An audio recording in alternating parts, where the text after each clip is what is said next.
we've got some questions that we can just kind of, did you see the questions? Yes. No. Oh, Okay. all right, well, I'll tell you what, why don't we start with a question, and I'm sure with this group, it's gonna take off like a rocket. So as I said, I mean, I am really anxious and interested to find out from you what we're doing, what you're doing in educating the children in their rights, and what has worked and what hasn't worked, and what can we do that would be even more effective. So maybe why don't we launch from there? Does anybody feel the passion to get up and say something about that? I could start though. All right, why don't you? Anyway, I'm also the legal counsel of the Philippine Association of Colleges and Universities. We have universities that have basic ed. When I was given the topic, I wasn't sure what you meant by just children, because we also have students, not just pupils. So I made a short survey of people, of presidents of some of the universities, and we came out with, let me pick on it. Okay, so I asked them a simple question on how topics like cyberbullying, violence against women and children were being taught in their respective schools. Now, for primary or what we could call kinder, it's not really a topic, but whenever violence happens, it's usually they really grab the opportunity to teach the kids. They do notice the fact that there is a lot of violence now, probably because of the games, the violence in the computer games. But the children are taught that hands are for loving, hands are for keeping safe. So in very, very in a manner that is understandable to the kids and not as a lecture. It's only when they get to grade 1s and 3 that this is incorporated into something like what they call the revitalized homeroom program. And then they have character formation in some of the what we call Araling Panlipunan, grades 1 to 4. And then for upper grades, from grades 5 all the way to 10, there's certain subjects that they try to incorporate, like say for example in the senior high school, there is such a thing called ethics. In HUMS, humanities and such other social sciences subjects. So the schools have tried to incorporate, in cognizance of the fact that, well, as I kept telling them, even in law school, you teach them legal ethics, but it really doesn't help, because moral values are formulated really early. So even if we wanted to teach ethics, legal ethics for law schools, then in all probability, they really wouldn't understand it, because their nuances of what is good and what is bad has already been obviated by their experience. It really comes from the family. It really comes from primary school. And we have been asking our schools to, especially during the last administration where it was a little bit crass, and like you hear words coming from the president like slur words or discriminatory words, or even words that are PTI and stuff like that. The kids try to emulate the government officials, and they think that that is okay in TV. So we were trying to push for some kind of moral regeneration and telling them that we should start with values formation from the very beginning. I'm not going to use my PowerPoint anymore But yeah, that's the general consensus. And the schools in the mainstream have tried to incorporate values formation in each subject that they have, like relative to that particular topics on cyberbullying, violence against women and children, mental health, depression, etc. Is that okay? That's beautiful. And as that's been incorporated by the schools, or as it is being incorporated by the schools, what do you see an effect? I mean, is it changing behavior? Okay. Let me put it this way. I come from the college level in the law.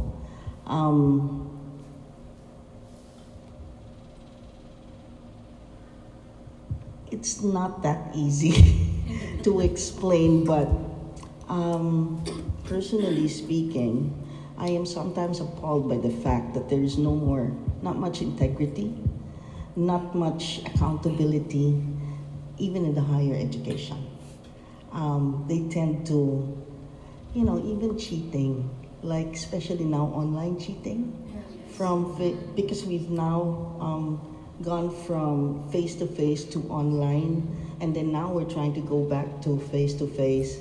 There have been stories where the students have not been really studying because the online apparatuses allow them to have multiple gadgets and the teacher wouldn't see. That's the reason why there is now a push towards going back to face-to-face.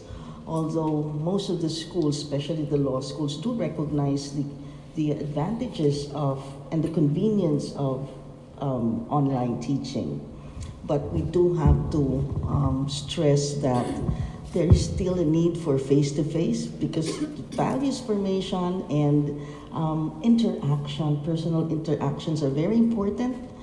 That is for college and postgraduate. Now, with respect to the students in the earlier grades, I think there should be a need for more structured subjects because it's simply integrated, but when you put it as a subject, then it emphasizes the need for peace, security, for recognition of human rights, the right to shelter, the right to labor, the right to, stuff like that.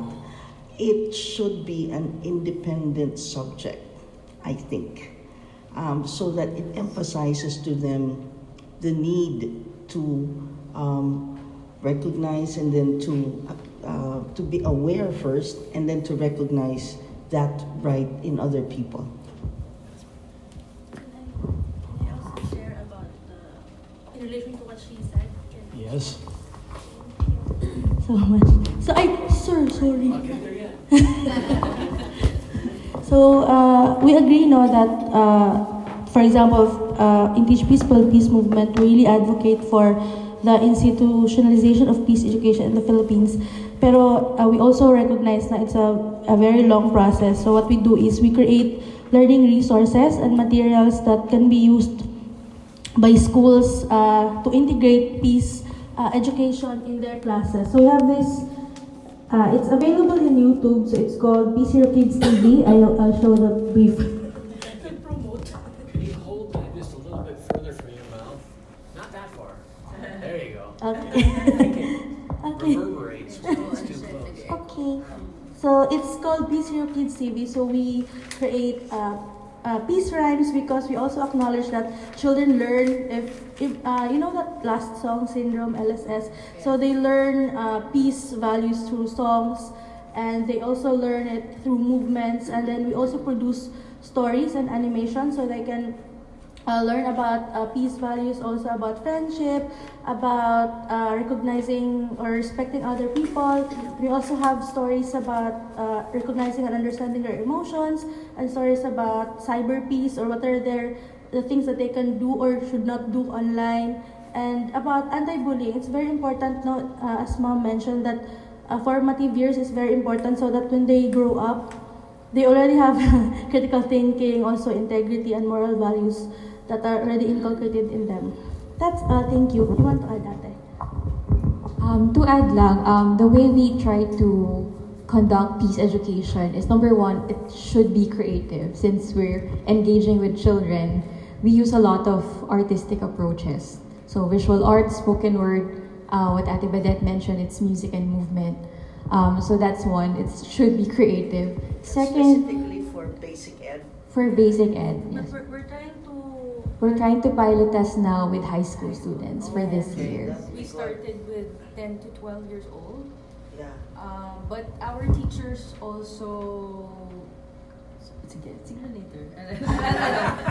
I think after Ate Yeah, You're yeah, okay. recording this, so Uh, I'd like to so be able to we hear do what need you're on the saying. record, yeah. No, after Ate Sheena. Oh, Yeah, after okay, Ate yeah. Sheena's sharing. Yeah. So, and second one, our peace education must be holistic. So, the focus of our program is the child, but we also consider the actors or the environment around the learners.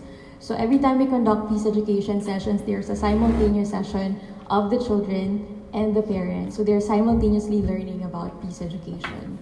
And also the teachers, since you mentioned there's a lot of slur words from both coming from home and from the school, since some of the teachers still use yes, still use a lot of corporal punishment for some cases. So we teach peace to the children. At the same time, we teach peace to educators, how to manage their classroom. And we also teach parents how to do peaceful parenting.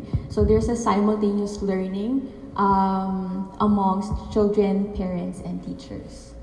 So it should be creative and holistic. I think just to add to what Ate Badette and Ate Sheena already shared, one of the things that I mentioned during plenary was the importance of teaching our kids in their formative years. This is, as we all know, most of you here probably are educators also. These are backed up by the stages of development, Maria Montessori's stages of development theory also, wherein between 10 to 12 years old, it's very critical. That's why we started with 10 to 12, because recruitment and then kids who already started engaging with negative influences, negative behavior, violent behavior. A lot of kids already engaged at the age of 12, 13, 14. And this is the stage. What kind of violent or negative behavior? First, it can be joining gangs. It can be joining or getting influenced by violent extremists. It can also be, the drug syndicates trying to lure, giving them like, okay, if you join our group, you'll have money, etc., etc. So we noticed that it's always at that age. That's why, in terms of prevention, preventive approach, that's why we started with 10 to 12. And it is the stage wherein they start to idolize heroes. I think that's the explanation also why they try to emulate older people. Oh, that's cool. Oh, they have a gun. Oy, astig. Those kinds of comments. Because it is really, at that stage, it is very normal, no? For them to really idolize older generations or those they see. So that's why we started with 10 to 12, and now we're venturing into the high school level. It is very important to note also the holistic approach. Based on the ecological systems theory, it is also important to involve the actors around the child. The parents, the teachers, community leaders, the youth leaders, because the violent groups or something that we cannot be in control of is the conflict and violence that's happening around. But what we can control is our own sphere of influence. The community leaders, the youth leaders, they can be our multiplier effects when it comes to educating about human rights, when it comes to educating about peace. In our case, we call it Peace Education 2.0, especially when the pandemic started. We have integrated not just the teaching of peace, culture of peace, but also we integrated the social emotional learning because especially during the pandemic, the kids became so stressful. Psychologically, emotionally, they all got affected. So we included social emotional learning and psychosocial care. So in all of our sessions, which all support children's rights, are all integrated in that. So holistic and contextualization is very important, especially we have kids, very diverse. You teach that as a separate subject? That's a good question. If for so many years, peace education has been going on for more than 30 years already. There have been a lot of policies. There have been a lot of memorandum, etc., etc. But still, like all policies, the implementation is always a challenge. So what we try to do, we have a bench book, because some schools do not, in our current curriculum, we still can't have a separate subject. Yeah. And if we're going to, if we're going to wait, exactly. So if we're going to wait for, let's say, the change in curriculum, it will take too long. No? The review, etc. Now we're also reviewing the K to 12, right? Yeah. So K to 10 plus 2. Yeah, K to 10 plus 2. So that's still being reviewed. So in our experience, since we know that it will take long, but we're not giving up. So what we try to do is give our educators, our schools, an option on how they can integrate peace ed in their school. It can be as a separate subject, if you have the power to do that, if you're in a private school especially, or if you if you can also do it in your extracurricular activities. We call it peacifying activities, and we also have, let's say, example, peacetime. If you still don't have a separate subject, before you begin your class, you can have like a 15-minute peacetime wherein you can choose about any value. It can be about rights, about their rights. It can be It can be about behaviors. It can be about building peaceful relationships with others. It can be about religion. It's up to the teacher. So we give them options. So we have a lot of themes wherein they can choose from. It's like saying you don't have any reason not to integrate peace ed in your school. Yeah, because before it's like, kasi we don't have any subject because it's so difficult to integrate it in the subject. But we don't give up. We say, even math, even, you can already integrate it. So I think it's really about being, like what Ate Sheena said, being creative about it, educating them about children's rights. We had a material before with Consuelo Foundation. They had like a material on human rights. It's what's that yung parang flip chart. So we tried to integrate that also in our modules, in our sessions. And we just, integrated the artistic side of it, just for the children to be more engaged. Yeah, and most importantly also how they can really practice it. Yes, not just, you have a right to protect yourselves, but how do you really translate that into action for children? Because that's very important. The value, teaching that particular value, that particular right is important, but all the more, how do you translate that into action? Yeah. Well,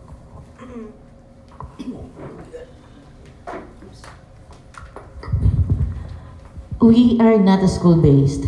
We are a council with 10-member churches, mainline Protestant churches. I'm more on the side that in our country there are many children who have not access to education.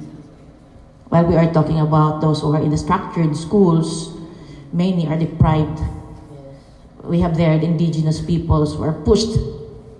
They build their own schools to have their education, but these were destroyed in the conflict areas, situation areas. So we responded, the church responded. We provide sanctuaries where the students can relatively have their schools, continue their studies. For the 10-member churches, we provided materials. Like this time, we are now in our because we have the changes of the school year. So the supposedly be vacation through school is now on July and August. So the topics or the theme of this for this year is about peace. Last year is about indigenous peoples, and it's about human rights. But we always emphasize that to the children, as young as they are, that peace should be based on justice. Always, it should be just. Peace is not just justice. So you justice. You'll not fight. So advocacy is also part of it, because until the indigenous peoples are respected of their ancestral lands, of their right to self-determination, to respect their culture and their rights, many children will be deprived. So even one of the major drivers of mosaic and OSEC and other forms of abuses, exploitation, is the problem of poverty. We always advocate in the National Council of Churches this abundant life for all. Buhay na ganap at kasiya-siya para sa lahat. Abundant life for all.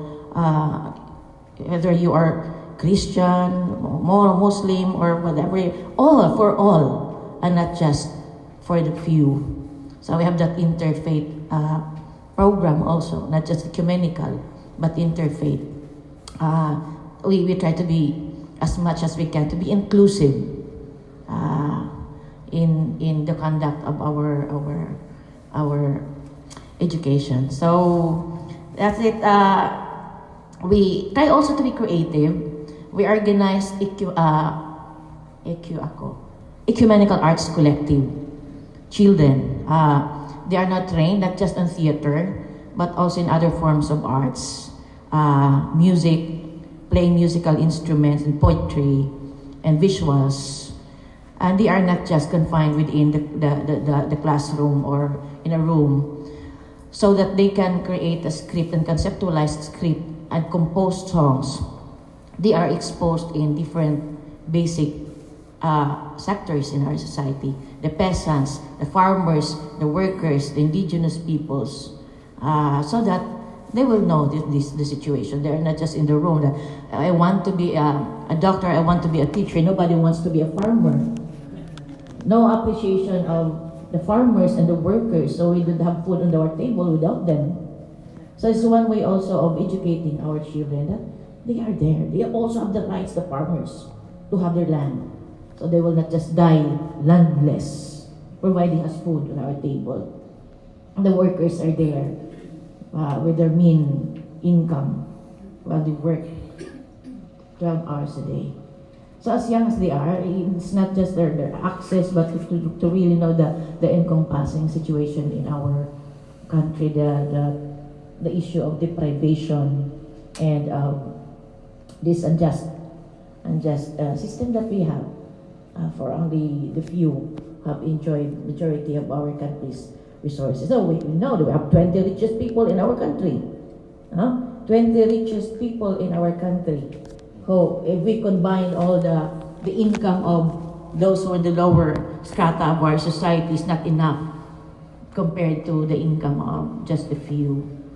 So we cannot hide this to our children. This is the reality. This is our context that we have to work together as interfaith, as in the school, church, if we really want to usher to the realization of the prayer mentioned kanina ni attorney. Your kingdom come, your will be done on earth as it is in heaven. So we can have a foretaste of heaven down here, not just after death. But it is not impossible. It is possible if you work together, so we can have a foretaste, tikim, of heaven down here, where food is given to the hungry, where liberty is given to the captives and oppressed, shelter is given to the homeless, and people would have access to health care when many have died without seeing a doctor. Okay.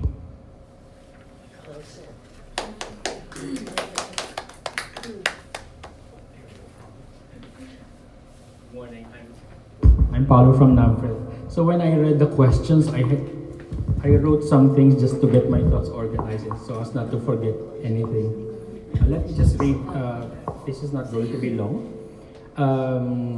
So I believe that we as adults first need to be educated on or be reminded of the nature of children and the rights of children, especially the parents and members of the household. It is easy to forget that children have special needs, not just material, when we are too preoccupied with making a living or running a household. We also should first consider children as individual humans that are separate from parents or guardians. So we should, if we're going to effect some change with regard to their lives, I think, the adults have a very important role to play. I think we should change ourselves first. We should also start involving children in conversations pertaining to their own well-being. This could mean to patiently make ideas and concepts understandable to them for them to be able to participate in this conversation. And then empower children with more and deeper knowledge about their immediate community and society through required subjects in school. Our organization, NAMFEL, has been advocating for the inclusion of meaningful good citizenship and good governance lessons in the school curriculum. And this should include discussions on their rights as children or young adults. But this will take time, but we can start doing small things in our respective organizations. So for example, in our organization, we have started using informed consent forms in our events for young people. We believe that through this, children and youth will become aware that they have such rights. For example, the use of their images, the use of their creative outputs, especially on social media. So they will become aware that they have such rights and that they have a say in how information concerning them should be treated.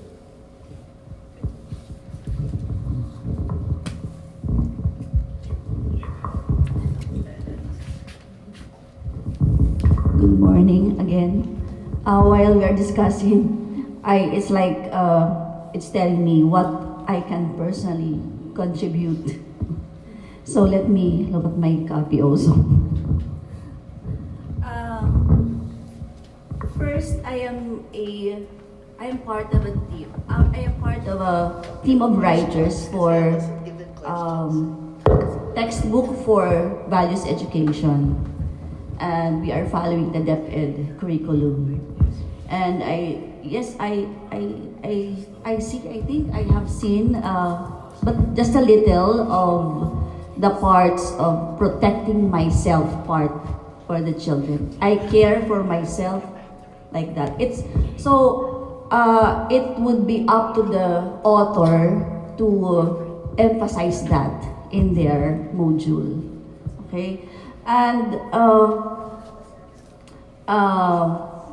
because it's not specific, it's only the title, right? So, but there are, of course, values are being taught there, like peace, humility, kindness, respect, obedience, and so on and so forth. Again, it is up to the author, so I can recommend it to our team to emphasize that part, for the children to know their rights, specifically on this sexual online abuse. No, I can tell them that maybe you can emphasize that in your lessons in the book. Okay. These ones,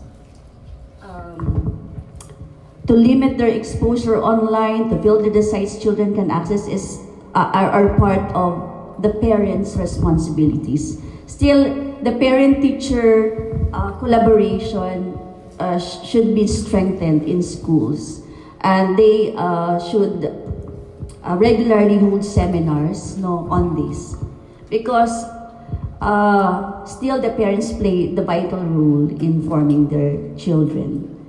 Create family activities that will lessen children's time online. Include in homeroom activities topic on digital citizenship. Because in schools, in grade school, they have homeroom time.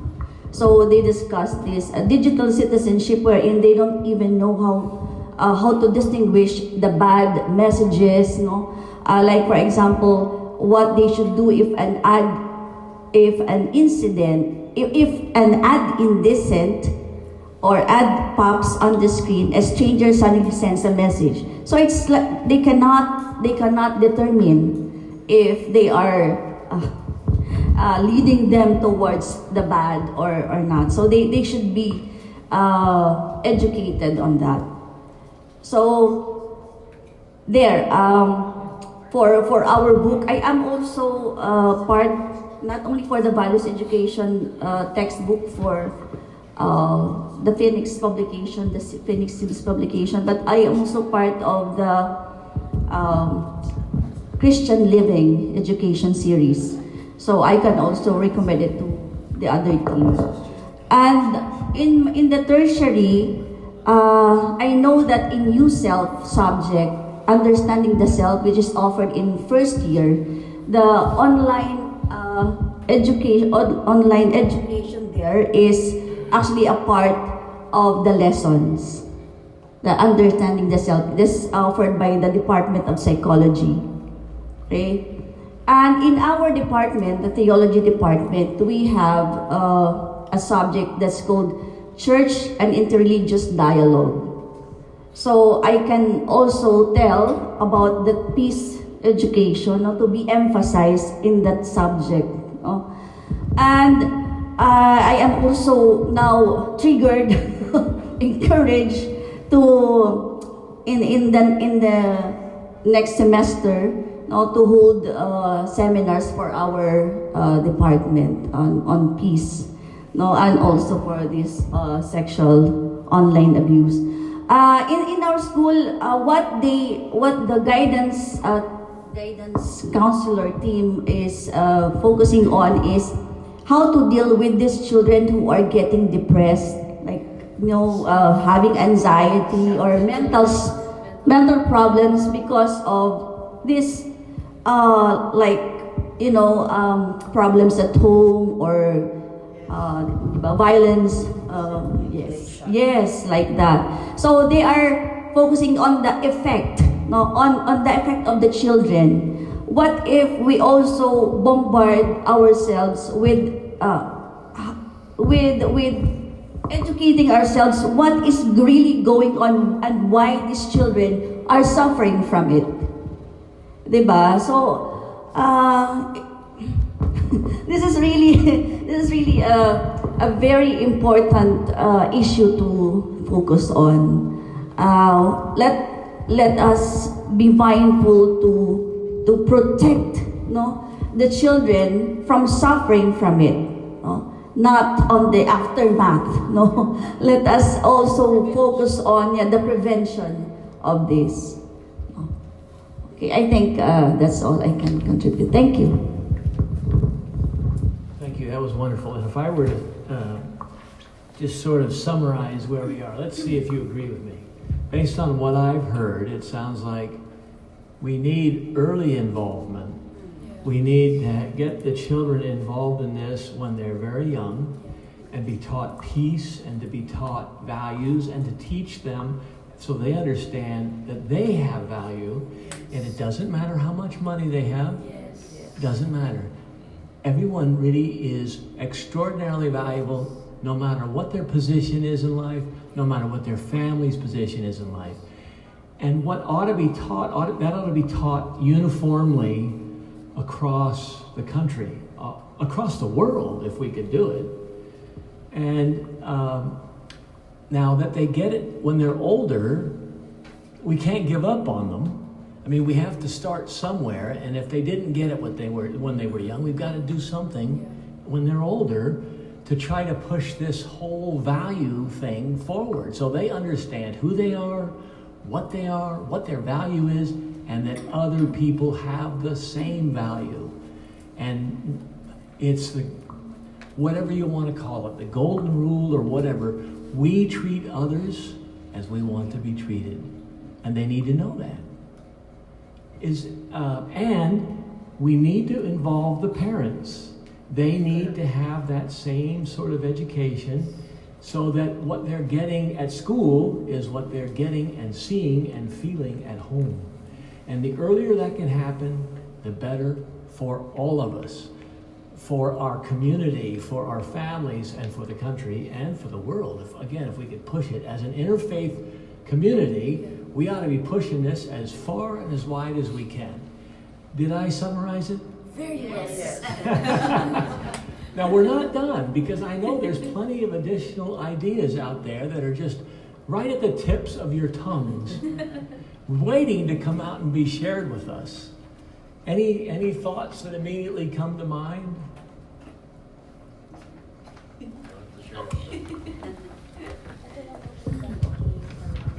So we are a faith base under ANG Bahay Silungan. When we say Bahay Silungan, Silungan means shelter.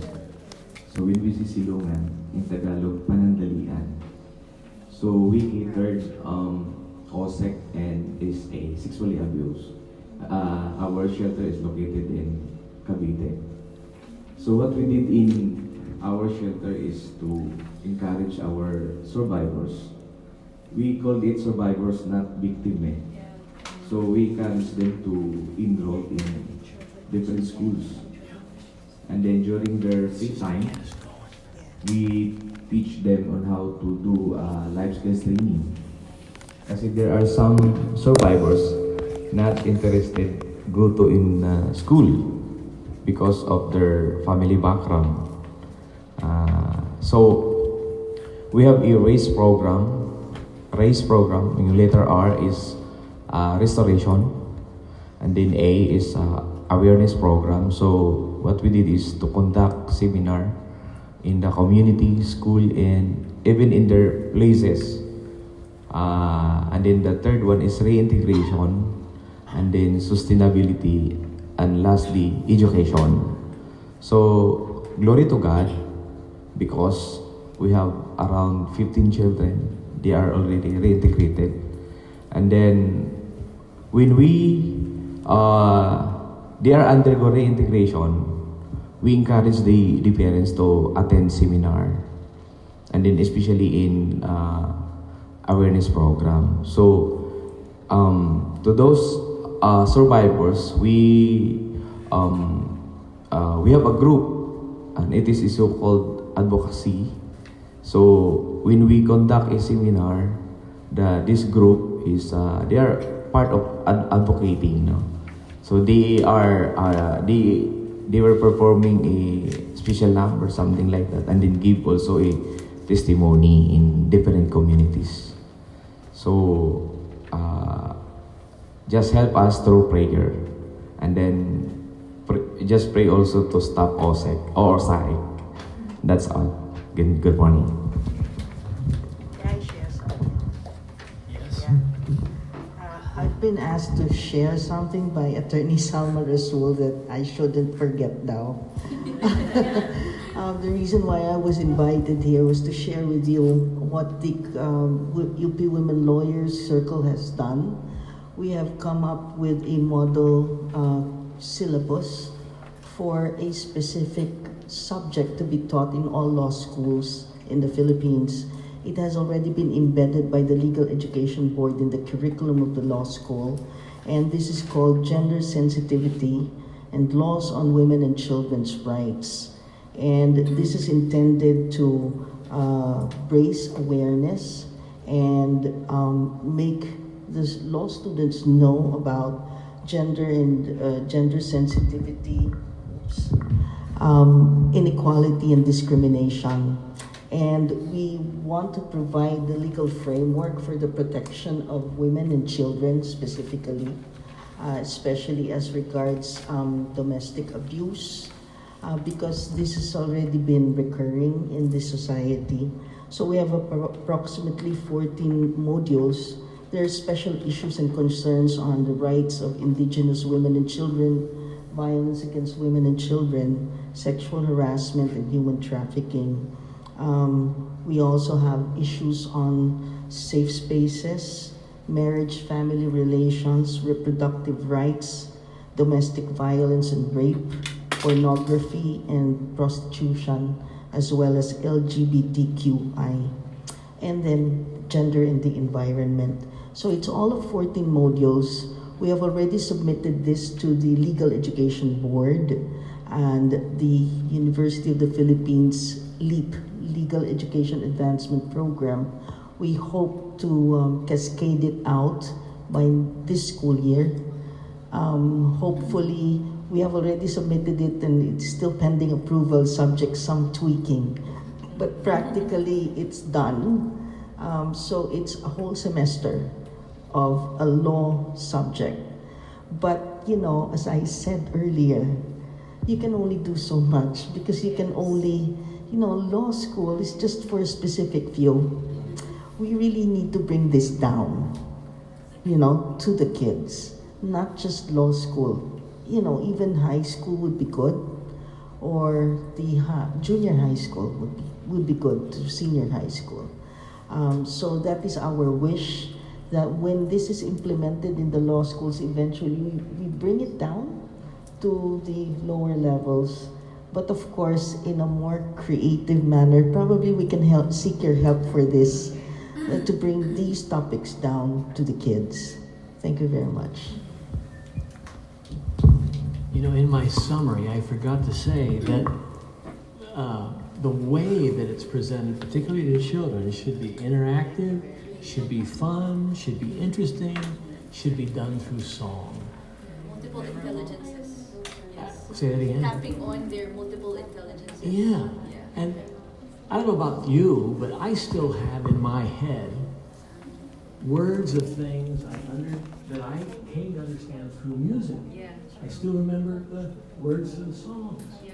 And they still are there, even from when I was a little kid. That's getting to be a long time ago. Yeah.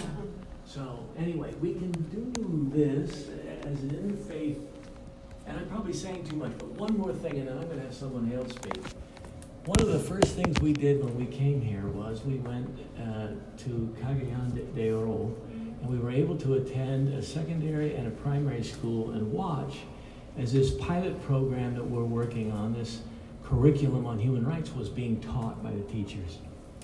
And then we also attended a meeting where people who had been involved with this curriculum compared notes and told us the good and maybe not so successful parts, but mostly it was successful. And one principle, it just has stuck in my mind, he stood and he said, before we taught this curriculum, there were 43 incidences of bullying.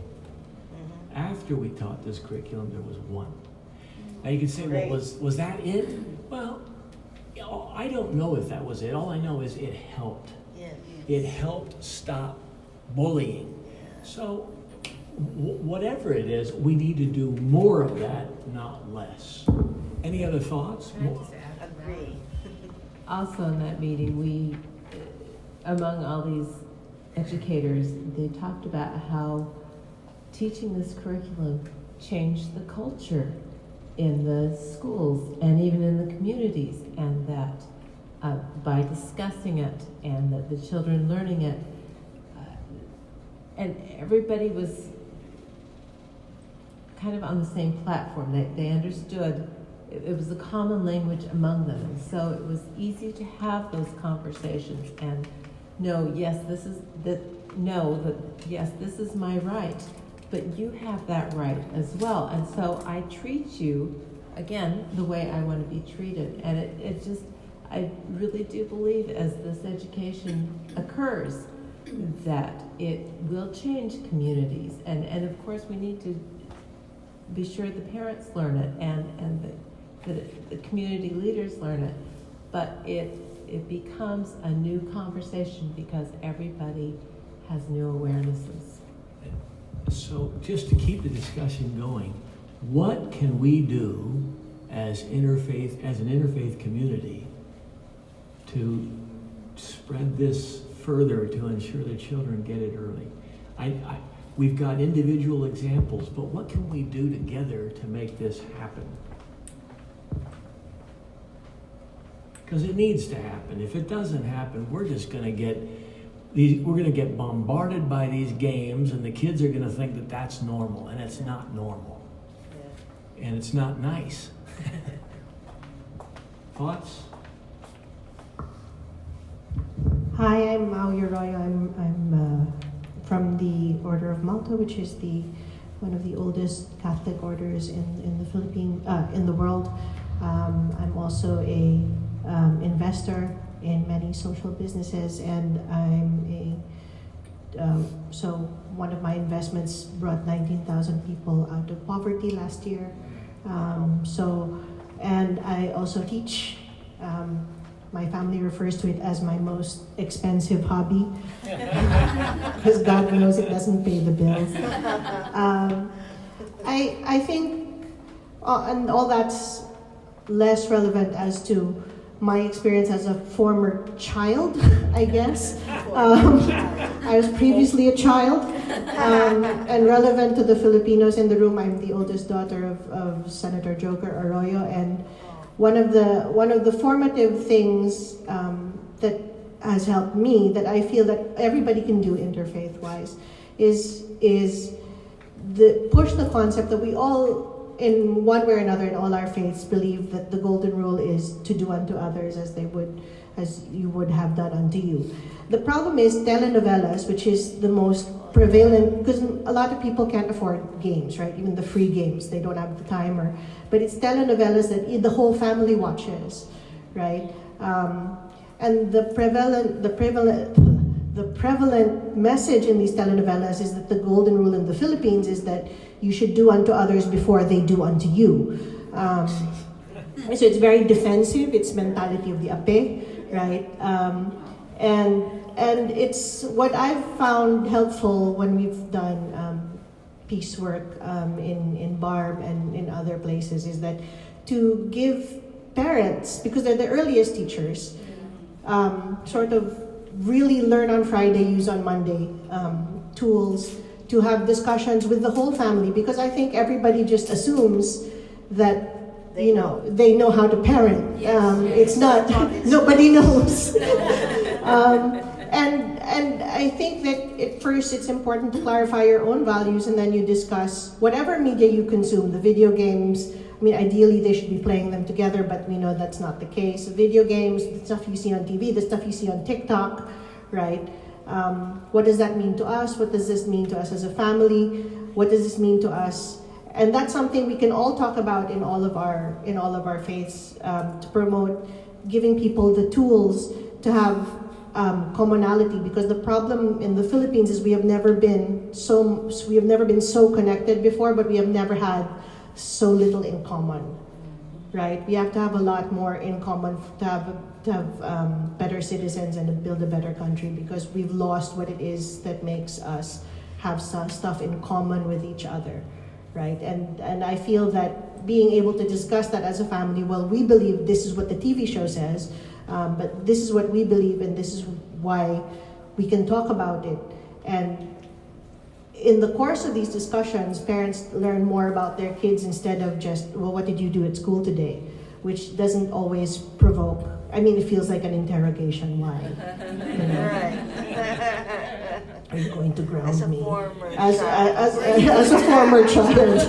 As a former child, it feels very, especially at that age, at 10 to 12 years old, you start feeling policed. But I think that's something we can give in our congregations, in our fellowship, in our gathering, that we can give parents the tools to resonate those values on a daily basis, as opposed to something that feels forced. And it's something that's very easily accessible to them, and that can start very early on. So maybe simple tools that can be chunked, bite-sized, 15 minutes, right? I mean, what it means to do faith-based parenting, for example, is something that I think everybody in the interfaith community can do quite easily, because we do talk about that in homilies and sermons and when we preach anyway. Thank you.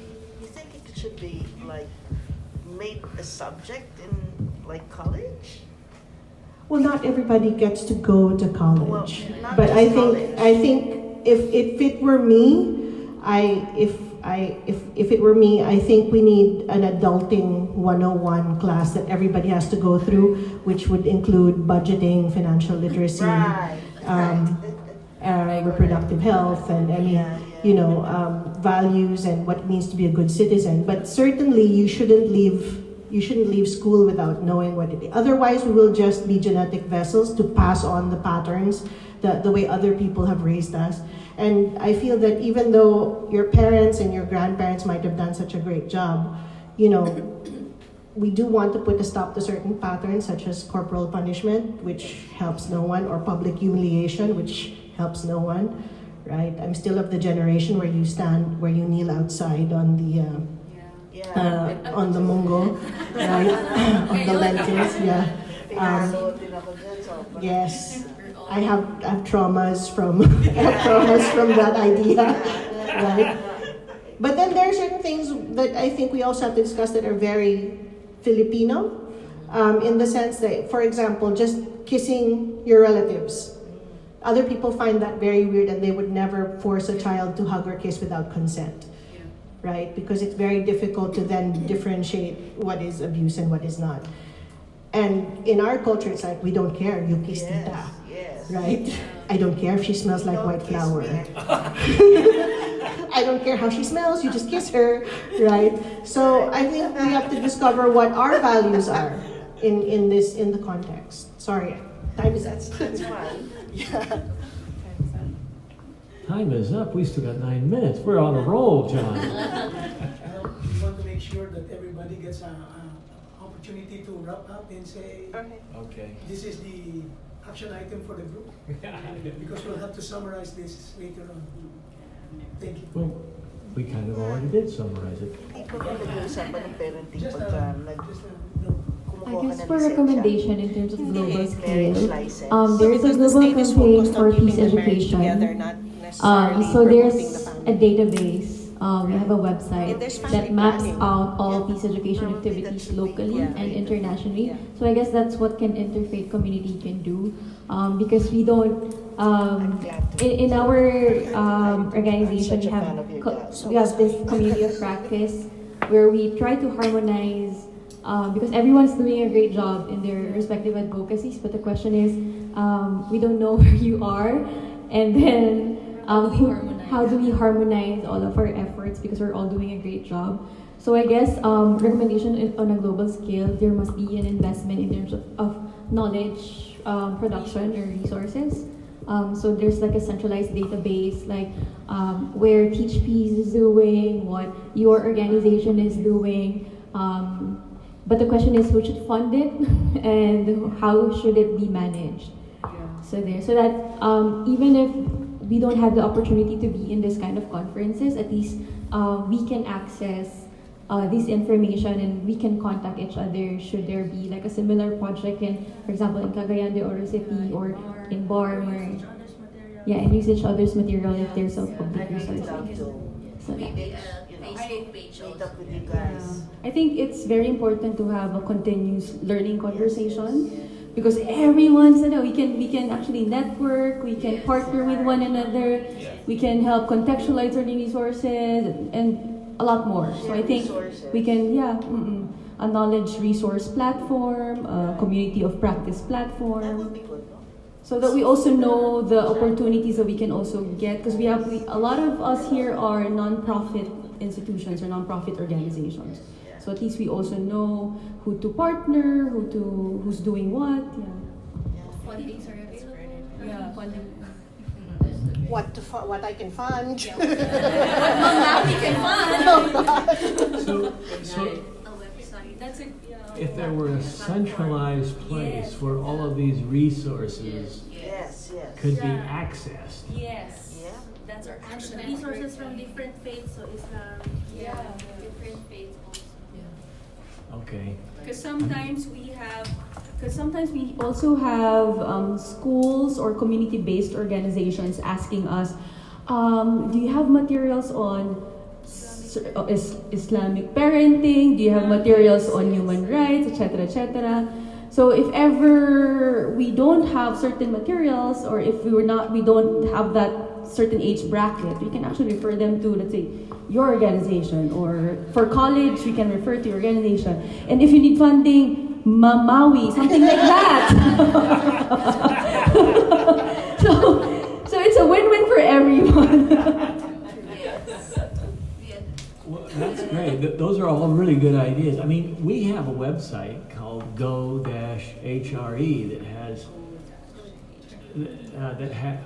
.org that has the curriculum that we have produced based on the Universal Declaration of Human Rights and the children's rights that were established by, I will teach you, by the UN in 1989, and all of that is available there. But I don't, it'd be interesting to see if there was a way to collect what everybody is doing, so we can all touch.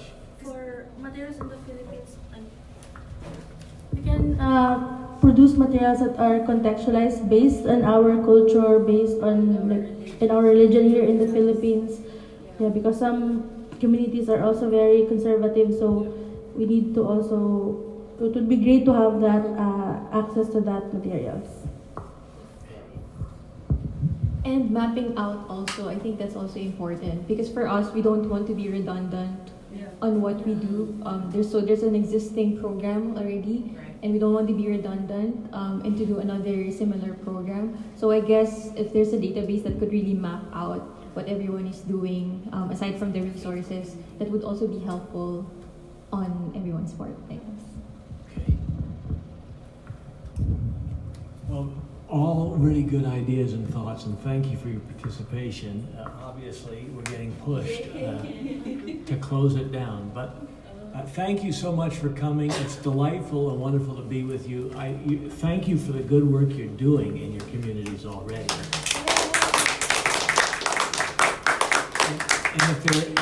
And I think you're right. I mean, if there were some way where we could collaborate on a more routine basis, regular basis, and pool some ideas and resources and so on to make it available to all. That's a really good idea. I'm not 100% sure how to execute, but we can sure think about it and figure it out, I hope. The younger people would be able to figure it out. Those who are very adept at the internet. I'm not.